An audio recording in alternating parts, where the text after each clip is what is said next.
As a junior in high school, was away at a winter retreat. They asked for volunteers to help lead others during the response time.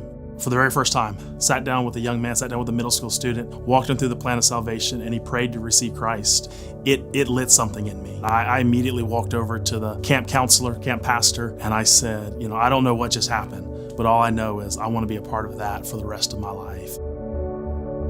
My family, it's a wild bunch. We're a typical family. My wife and I, Angie, have been married for 21 years. We're doing the best we can to juggle all the pieces like everybody else. Angie works full time, but she's an amazing mom and does a great job. Supports me incredibly well in ministry and what we do here. So we make a good team.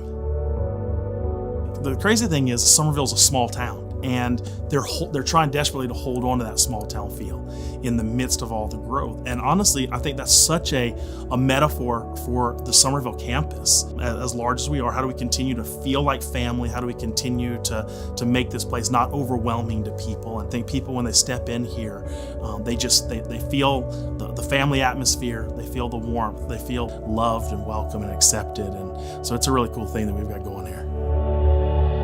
Every week, we've got new people just pouring in. Again, that's part of the demographic of the Summerville community, new people moving in. So every week just feels life-giving. It's like we've got work to do that week. We've got people to follow up with. But other than that, it's the stories of the life change. Just last week, had somebody say when they walked in here just a few months ago, they didn't believe in God at all. And she's now, walking a journey, discovering what it means to not only believe in God, but actually have a relationship with Him. And so it's really cool just to be a part of a life-giving, fruitful ministry week in and week out. This is just kind of middle America. You can find a place here. We're very eclectic here on Sunday morning. We got people from all walks of life. People that are, some are living in poverty, that this is their church home.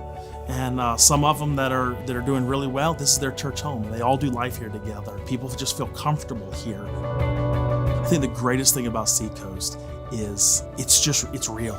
It's authentic. The people that you see on the screen are the same people that you see in the grocery store, the same people that you experience on the street. So if you run into any of our senior leadership out in the community, they're going to be the same people that they are on Sunday morning. And I think that's what people love about Seacoast. There's a lot of places that are flashier. There's a lot of places that are bigger. But what people, I think, love about Seacoast is they can relate to the people that are leading. I think one of the hardest things for a church to do is to stay focused on mission. And for 30 years, Seacoast has been doing that. From day one, Pastor Greg set a vision that this would be a place where people that are far from God would feel comfortable stepping into. And it's still the same vision today.